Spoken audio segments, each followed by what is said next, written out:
Dnes máme taký very exciting performance. Martin, keď to preložíme, čo to znamená?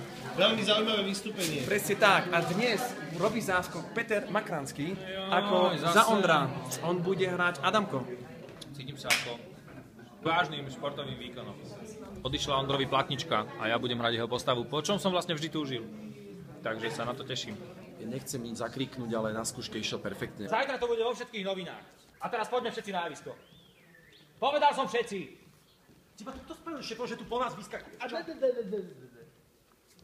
Akože klobúk dole. Za 2 hodiny sa naučiť toľko textov s takou pohodou. Zlatý kamaráti. Vôbec sa nebojím, teším sa práve, že... Pred predstavením sú takí milí, uvidíme na javisku, či mi budú pomáhať. Či nebudú egoisticky hrať iba svoje. Cítim sa ako Spider-Man, takže mal by som to dať. Strašne by som aj chcel byť raz hrdinom. Povedať texty, Ondro. Tak ja mu držím naozaj palce, a aby mu to vyšlo dnes.